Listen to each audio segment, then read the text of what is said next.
start. Let's start with the new music. So I want to congratulate you on the sophomore release that's upcoming for Running Home. So I'm curious, you dropped the title track earlier this month. And I'm curious how that track kind of represents the full project for you. And if it was one of those things where like that you knew the project was going to be Running Home and then the title track came later, if it was one of those things that like once you found that title track, it kind of clicked for you that kind of summarized the project. Yeah, I mean, it definitely happened after we wrote the song. I didn't even go into the song the right with an idea.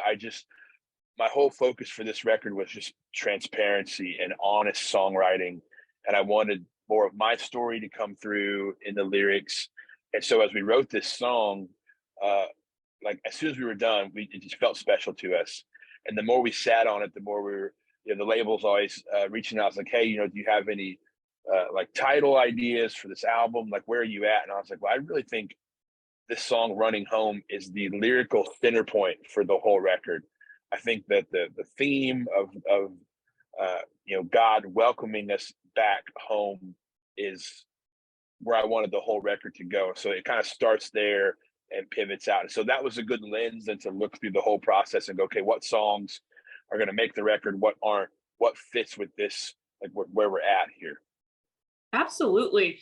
And so I'm curious then how you first kind of had the vision for this project, because if I'm not mistaken, your debut album came out just about 2 years ago from this point. Yeah. So was it one of those things that you like immediately started having ideas, or did it take you a little bit of time to like reflect on that project and then start planning for the second project? Really, as soon as we finished the debut album, Don't Lose Hope, I just started writing for the next one.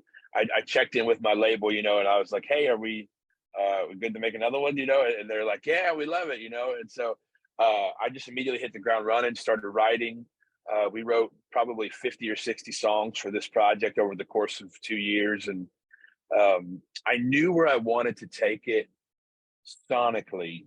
I knew what direction I wanted to go with the music. And so as we were writing the songs, it was just a matter of figuring out what I wanted to say and then how to say it in a way that people could hear it. Absolutely. And you've already released a few tracks in addition to the title track. Good Memories, The Lows, Thank God for Sunday Morning. So I'm curious how those tracks, how there's been response to those, what you've gotten feedback wise from the listeners and in terms of the songs themselves, the new music, the sound that you mentioned, those types of things. Yeah, we've been getting a lot of positive comments on the sound, on the direction we go. I mean, we definitely love to stick to a kind of a classic sound with our music. We love the live instruments, and we love my influences, were the Eagles and Billy Joel, Jackson Brown, all over the place. My mom, so I was listening to soft rock, like Chicago and stuff like that. And so it melts into this sound, and I've been happy to hear that people enjoy that. And I think just across the board, there's ebbs and flows of music trends, and I think right now the trend is definitely leaning back into the live playing and that sort of thing, which is great. And I think like people like the fun lyrics. I've heard like a lot of comments on Good Memories. It may not be like a blatantly gospel song, but it's more about the abundant life in a general sense that Jesus gives us, whether it's just listening to music with our friends or whatever. And I've heard a lot of cool comments about that. It's just like a Christian life worldview song. And people have noted that, which has been cool. A lot of response on the lows. People really love the way that song feels. They're like, we can tell that it comes from your blues, background. And I think they just like the beat, people like music that makes them want to move. Absolutely. And even the title of that one, The Lows, it just kind of sounds like it would fit that type of sound too. Yeah, and it was cool. That song got put on a playlist kind of outside of the Christian market on like a pretty major blues playlist on Spotify. And so it was cool to tap into that market and people hearing some Bible truth maybe where they weren't expecting it. So that was cool. Absolutely, that's awesome. That's awesome. I'm curious, is there a track or a lyric on one of the tracks that you haven't released yet that you're like most excited to get to the listeners and you think they're really going to interact with it well? Yeah, it's probably a tie between a song called Parking Lot and a song called Through the Night. I'm just so excited about Parking Lot is another chapter of my story. I talk about it on stage every night, and that is what kind of birthed the song I wanted to go ahead and write.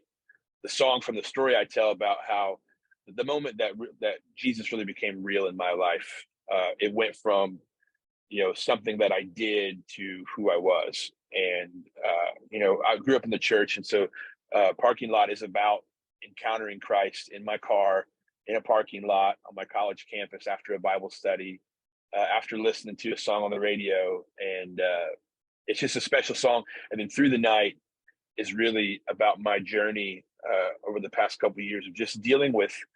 I mean, I think in 2020 and the things that I think everybody's anxiety level just skyrocketed in those months and years. And for me, I've wanted to write a song that encouraged me and encourage other people that there's peace and there's rest and there's comfort right in the middle of that anxiety. One of the lines in the song says, "When the worry in my chest burns like a fire, you cool me down like a gospel choir." And I think that's just true about the way the Lord speaks comfort to us. Absolutely, absolutely.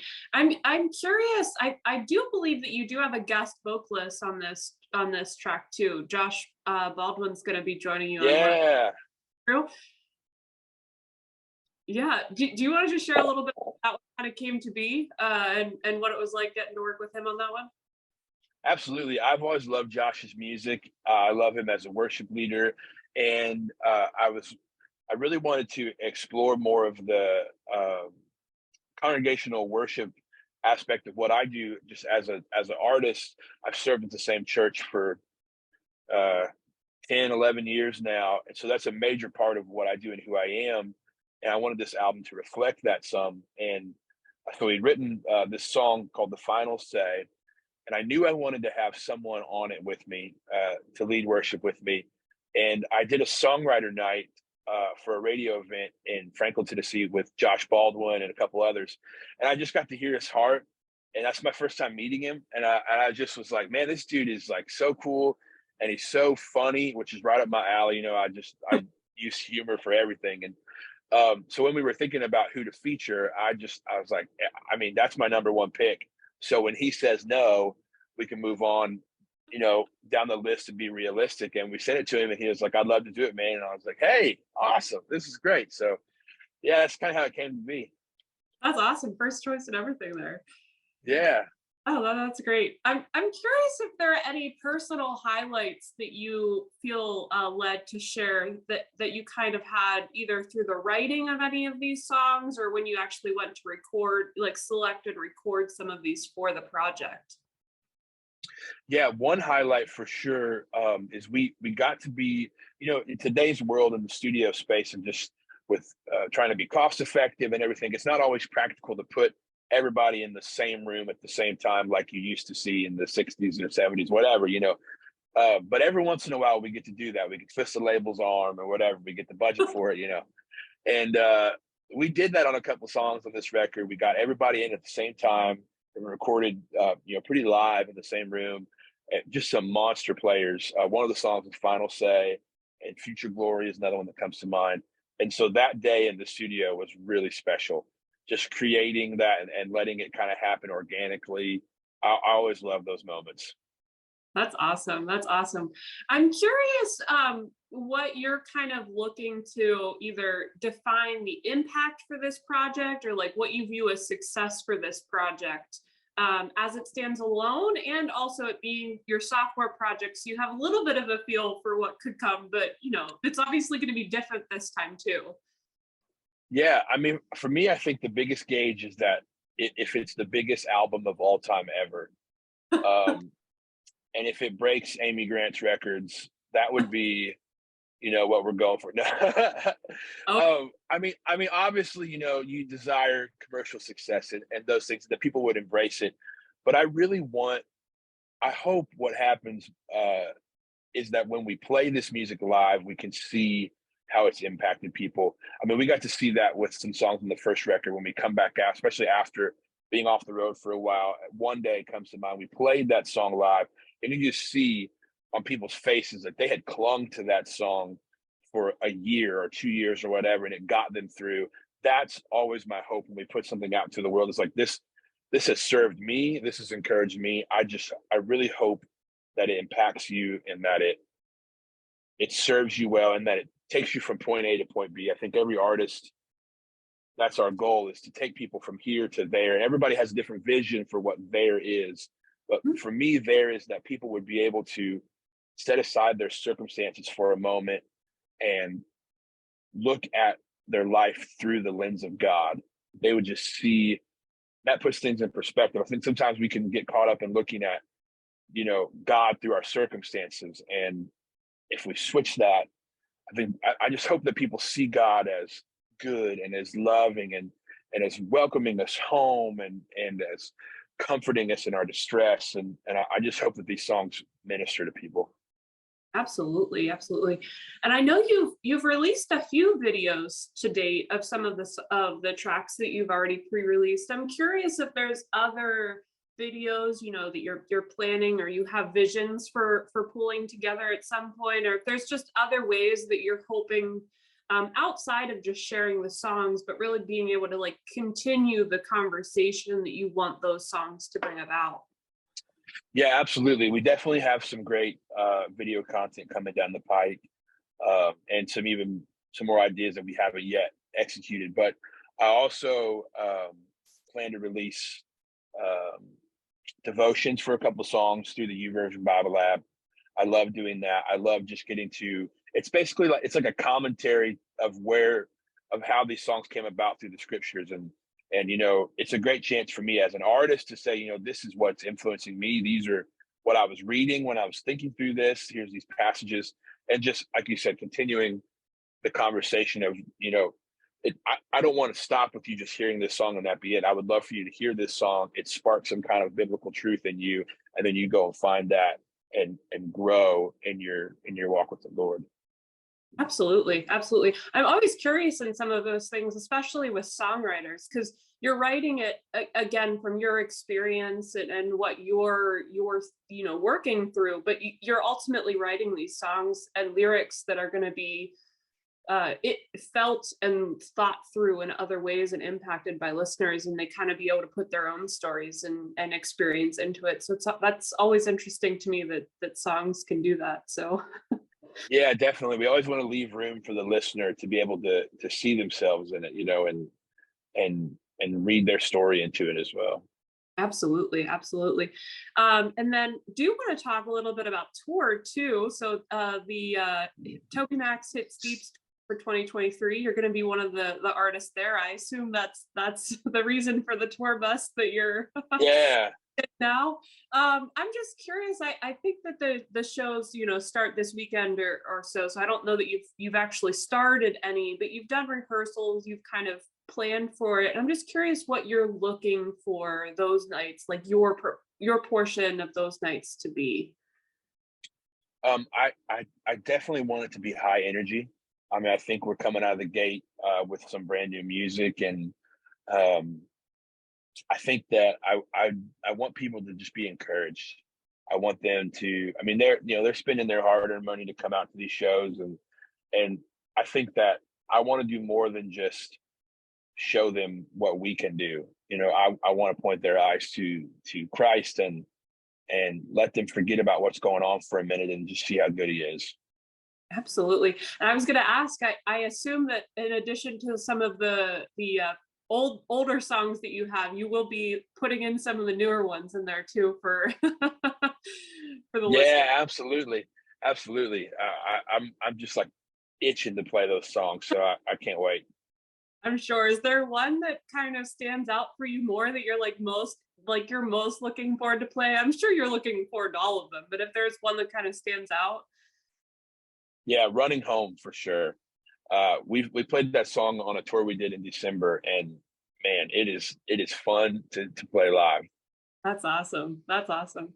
And there's also some other great artists out there. I know that you probably haven't been able to like sit through the whole show and see some of it, but is there a moment from any of the other artist sets that you're, looking forward to being able to experience and having as part of the night? Yeah, last year we were out with a couple of the same artists, and one of those is Crowder. And my favorite night of his show last year, which I'm sure it will be this year too, was God Really Loves Us. That's just a powerful moment in this set. I mean, it's what a beautiful, simple but beautiful truth, and Uh, people just sing it out, and it's like, when God's people sing stuff loud like that, it makes me really believe it. Absolutely, absolutely.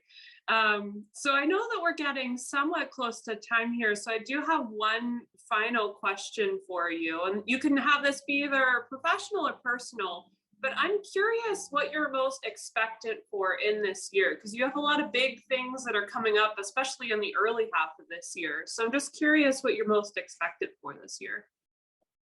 Gosh, I'm just really anxious to see what people think of the project.